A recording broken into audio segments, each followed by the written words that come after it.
Oh yeah, thank you. Thank you again so much. Thank you for having the opportunity to talk today. My name is Cody Kelly. I'm the National Affairs Mission Manager within the Search and Rescue Mission Office, and currently the project lead on our Lunar Search and Rescue activities. To kind of kick today off, we're going to talk a little bit about the current program that provides search and rescue services to anywhere on the Earth, and how we're using that to both advance the technology as well as partner with some of our Australian counterparts to take that from Earth to the Moon.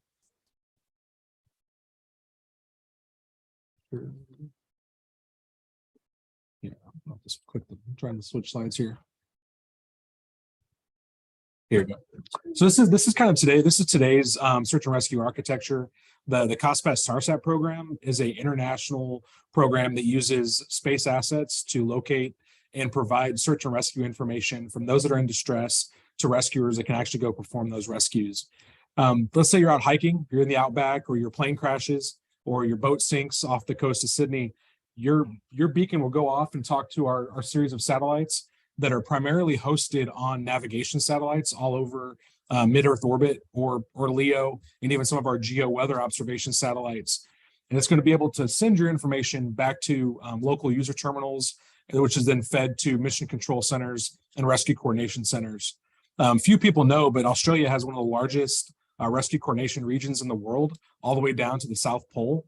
So it's one of those things where you look at Australia, it has such a strong international focus on search and rescue, and why it made that partnership and working with Australian industry such a really important and almost logical step.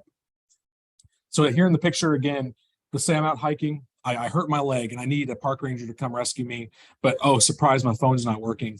I can press a button on my 406 megahertz beacon. And basically, these satellites act as sentinels in the sky that can detect that beacon, figure out where you are using your GPS location, as well as independently of that, just using the radio waves off of your beacon and relay that to rescue forces. And we've saved over 48,000 people since the system's inception in 1982. And we just celebrated the program's 40th anniversary of the first launch and the first save that happened only 9 days after the satellite got on orbit. So that's kind of the power of the system and why we're using that as a paradigm to focus on lunar search and rescue and supporting the Artemis generation. A key part of that and a key piece of the evolution of this program is not just being able to tell where I am, but also having a survivor understand that help is on the way. So we're working, within the program with what's called return link messaging. So when your message gets up to this a Galileo satellite, it will automatically acknowledge that it's received and basically flash an LED on your beacon that says, hey, we've received your message and help is on the way. And that's one of those key pieces that we're working with all of our global partners to incorporate into the lunar architecture so that it's not just I'm alone transmitting in the blind. I know someone is coming to help.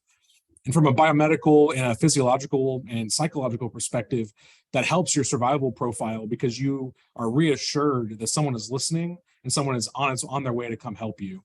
And currently what we do is you transmit on 406 or UHF.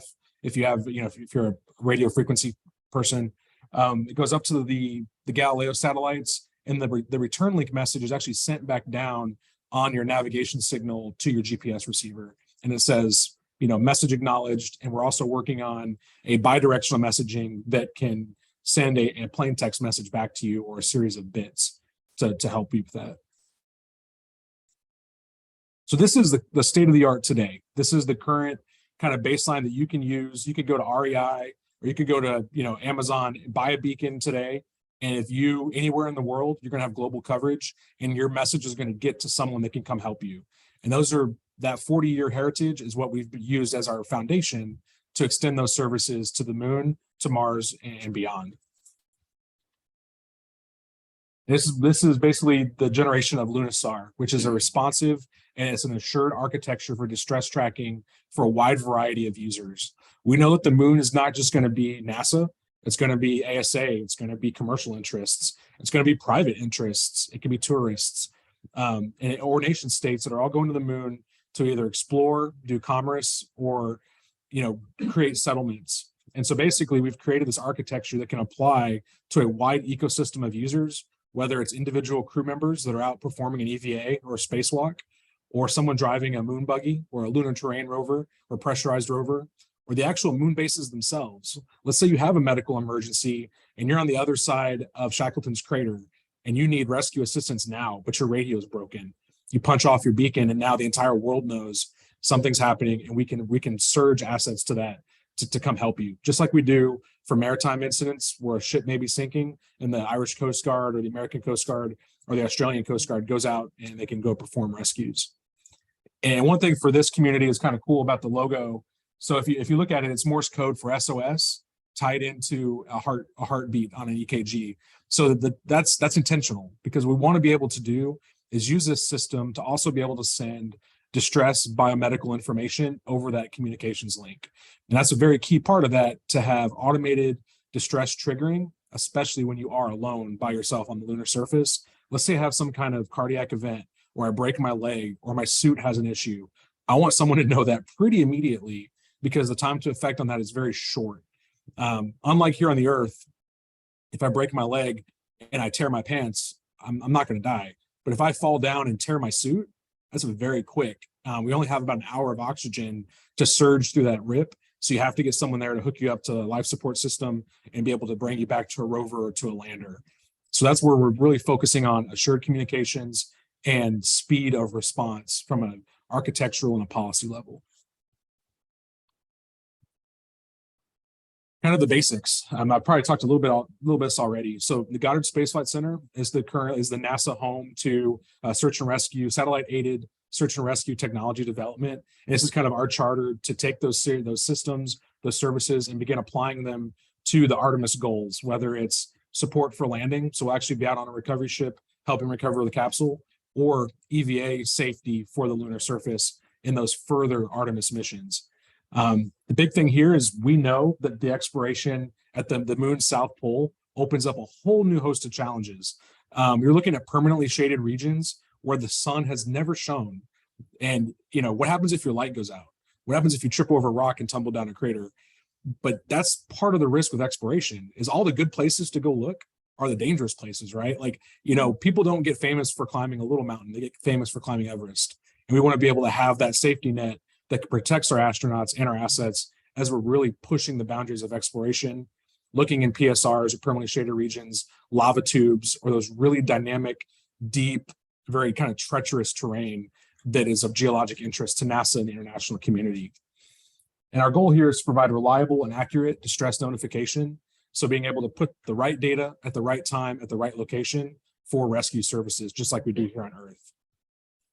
And to that goal, we have really three major technical thrusts currently, which is distress messaging, defining those messages.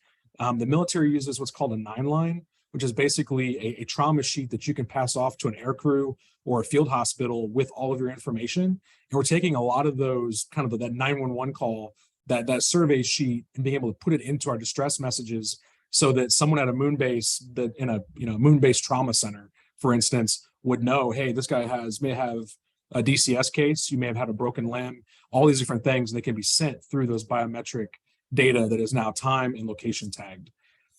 And the big thing there also is working with our EVA or extravehicular activity counterparts to figure out what messages do the survivor or the person in distress need to send, and kind of come up with a set of canned messages that say, hey, I've hurt this, I've broken this, I'm staying here, and putting that into international standards so that anyone could go build a beacon and supply it to their nation or their commercial astronauts. And then finally, this is more of like a technical, not really biomedical, is working on radio frequency direction finding. So let's say you have a rover with just a black box that can do direction finding to find a survivor on the lunar surface. Well, that can then be a robotic aid to bring medical care, a litter, or maybe a medical team to you on the lunar surface. And then we've been working a lot on what's called geolocation of the RF signals, which is basically using the radio waves and space assets to narrow down your location in the absence of something like GPS for the moon. So we know that the moon is very austere. It's going to be austere for the foreseeable future as we're building out our capability. So we want to have, as soon as possible, to be able to on-ramp that capability, knowing that you may not have a lot of space segments in orbit. So that's one of our big focuses. So this is kind of an example for what we call like an Artemis 7 plus distress example. And if you look at the Artemis roadmap, that's, it's public, we're really looking, Artemis 3 through 5 are really what we call sortie missions, where you land and you do science in the immediate vicinity of your lander. That's very Apollo-esque, probably more Apollo 11 through 14, where you didn't have a rover. But then once you get past Artemis 5, you're starting to look at those J-class missions like you would have had during Apollo, where you have a rover, you're going out and doing really extensive geology, and that's where the risk posture begins to increase. So the idea here is, let's say, looking at step 1, I injure myself, I'm 2 kilometers away from my LTV, I sprained my ankle, there's no way I'm gonna be able to walk back to my pressurized rover or my lunar terrain vehicle. Maybe I had a medical event or something else, and my buddy, I need buddy aid, but my buddy can't drag me all the way back to the lander. So I press the button on my beacon, that signal is going to go up to a satellite relay to be able to geolocate you, as well as begin sending that out for surface relays as well. That's going to go back to surface assets, maybe a rover that's nearby within 2 to 2.5 kilometers. They're going to get that signal and be able to come to you, as well as relaying to international satellites on a predefined frequency so that we can use a wide variety of space assets to pass that information over the horizon to a moon base, back to Earth, and other kind of rescue coordination assets. This is, again, diving a little bit more into the the technical part of this.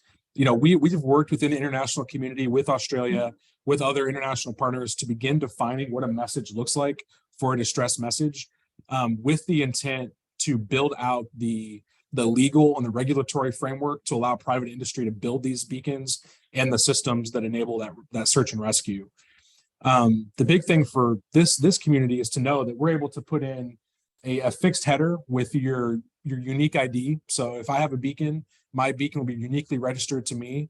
So I may have my own biometrics tied into that, as well as your location, your time, and where you figured out your location from, whether it was some kind of lunar navigation satellite, a fixed ground site, or something else.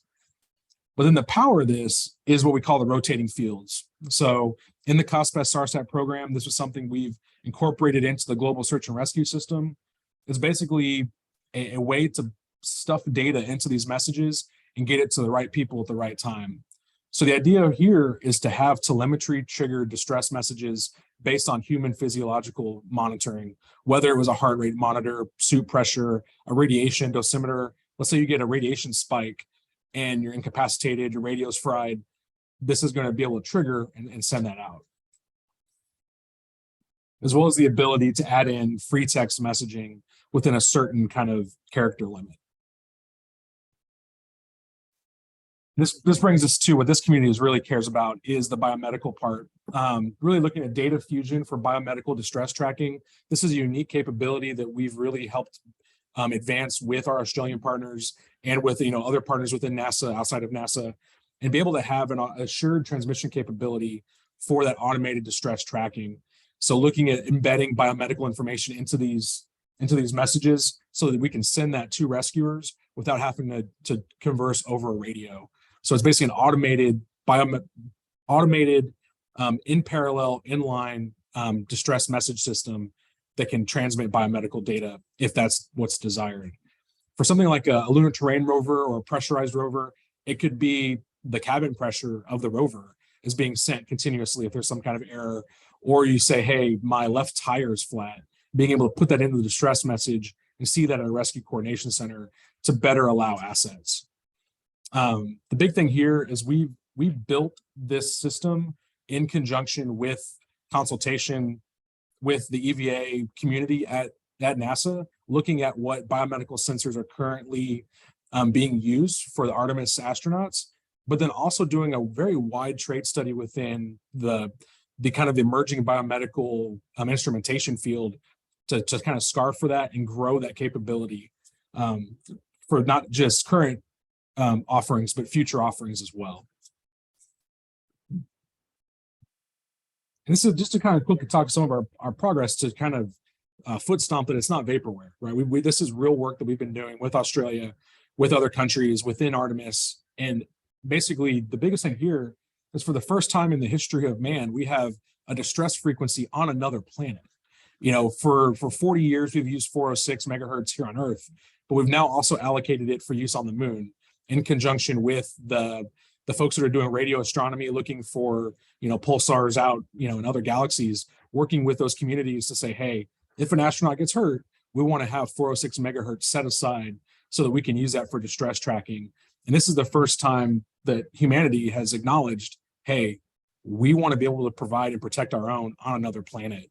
And we're currently working with the international community to get S-band frequency, which is a very common frequency in the lunar domain, with a channel assigned for search and rescue. So that's, if you ever go boating, there's very specific maritime distress channels that are always listened to if your boat has some kind of issue. And that's the same kind of thing we're going to do for the moon. Assign a very small sliver of frequency, but if something keys up on that, there's an emergency. And that really shows the efforts that Australia, our Australian partners, plus NASA, plus our other Artemis partners are really focusing on crew safety and making sure that we can use our biomedical experience to protect the crew. And then also in the regulatory kind of framework, it is baselined in our LunaNet documentation, which is kind of our internet around the moon, that LunaSAR, Lunar Search and Rescue, is one of those enhanced operational capabilities that's going to be on-ramped in the Artemis 6 to 7 timeframe when we start really going out and doing that very rigorous exploration that's why I signed up to do at NASA, is go out and explore. And we're able to provide that safety net for that. So the biggest thing here, I have my card. If you guys have any questions, please feel free to reach out. And I've learned so much during this week or last 2 days from this community. And we look forward to working with everyone to advance this technology and also advance that safety net for astronauts that aren't just NASA astronauts, but they could be the first Australians on the moon, or other European countries that are sending astronauts. This is a global effort with global impact and global safety and implications. So again, thank you.